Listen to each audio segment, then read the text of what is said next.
Hello everybody, video here for you today. This is the No Cap recap of the April 25th, 2023, Season 10, Episode 22 of The Curse of Oak Island called Starry Nights. Definitely get your passports ready.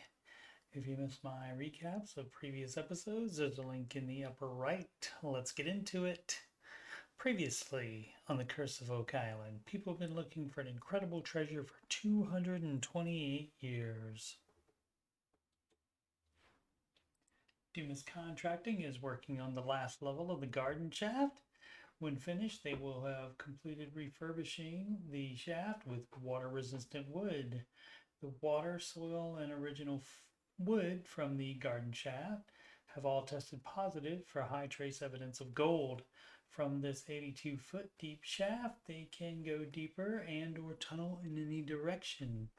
For example, towards the baby blob, the area that features the highest gold concentrations. As they have progressed down, they have noticed that the north corner of the shaft is sloped down. At this bottom level, they found that the soil outside the shaft is loose, which may be due to a tunnel that goes underneath the shaft from the baby blob area. The white dots within the presumed tunnel path that is colored yellow represent boreholes that had voids at the same depth. On Lot 5, Marty joins archaeologists Laird Niven and Helen Sheldon as they continue to investigate a stone-covered depression that 20 years ago Laird thought was just a cellar. Due to the multiple historic finds on Lot 5 since the Laginas bought it earlier last year, the team decided to revisit it. They found two pieces of pottery that went out of style in the 1750s. The finds include this half coin and lead butter token that are both believed to be Roman and over 1,500 years old. The feature measures 13 feet across, just like the original money pit when it was discovered in 1795. When Marty asks them about the structures with similar features in Nova Scotia, Laird and Helen can't recall any. Meanwhile, Rick, his nephews Alex and Peter, plus Doug Crowell, have traveled 3,700 miles to the east to the city of Camerano, Italy. They meet with researchers there to investigate the more than 2,500-year-old man-made Camerano cave system, which feature tunnels that resemble the 14th century lead cross found on Oak Island in 2017. It is believed that the first documented inhabitants of the area created the cave system in the 6th century. The region became a Knights Templar stronghold between the 12th and 14th centuries, and they modified the cave system around the time they were disbanded and persecuted by the King of France. The arms of the cross tunnel section are different lengths, just like the lead cross. There is nothing, no carvings in the cross section. But in another area, Rick has shown this, which resembles the goose paw. Members of the team were shown in Liverpool, Nova Scotia, which is around 50 miles south of Oak Island. It is a mason's mark of the Knights Templar in medieval Europe.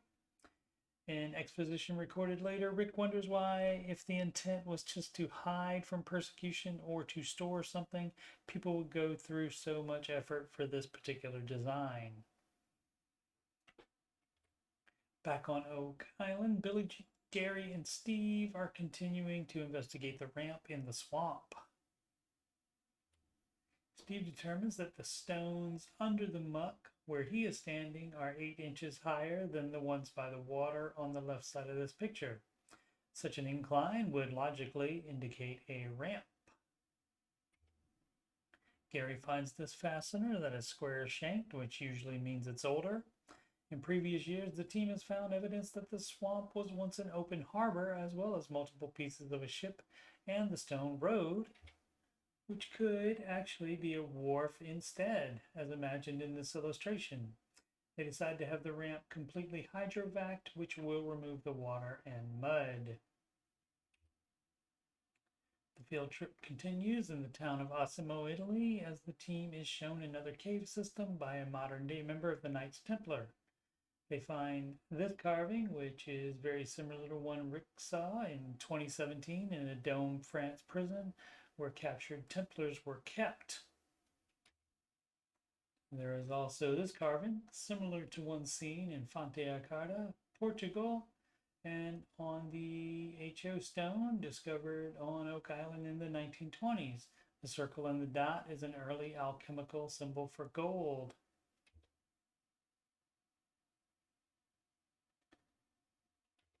They also find the crescent moon in the middle picture, also seen in Fonte-a-Carta, Portugal on the left, and the Overton Roadstone in Nova Scotia on the right, as well as the Templar prison in France. In the swamp, a lot of the muck has been cleared, and geoscientist Ian Spooner removes a stone and finds a stick that can be used for carbon dating. And since it was under the stone, that date can approximate the date the ramp was built. He retrieves at least one additional stick for testing. The field trip contingent and the island folk update each other via video conferencing and show us this drone shot of the quite apparent ramp. Rick says they will be meeting an astrophysicist that is sure there are stellar alignments with Nolan's Cross while in Italy. Dumas is almost done with the garden shaft, but suspect the sloping is due to being close to a water-bearing void, perhaps a flood tunnel. Dumas will protect the shaft by casing it. Back in Italy, the astrophysicist says that while archaeology can't date the stones that make up Nolan's Cross, astroarchaeology can, because the position of the stars change over the centuries due to the Earth's rotation. The stars were in alignment over Oak Island in 1200 AD, which matches the carbon dating of the paved area in the swamp and the believed Templar voyage to North America in 1179. Next time on an all-new episode of The Curse of Oak Island called The Italian Job, which is also the name of a 2003 film starring Mark Wahlberg and Charlize Theron. The field trip team continues to find Oak Island ties in Italy. Work continues on the Lot 5 structure. This presumably Italian expert says what he is examining, presumably the lead token, is probably 1,000 years old. And at the bottom of the garden shaft, Dumas uncovers what might be a flood tunnel. That preview can be seen in the Oak Island playlist, linked in the upper right. I'll be recapping episodes weekly, and we'll catch up on recapping season 3 of Beyond Oak Island after the main show's 10th season is over. Once again, I'm Coach Steve Money, Ramsey Solutions Certified Financial Coach.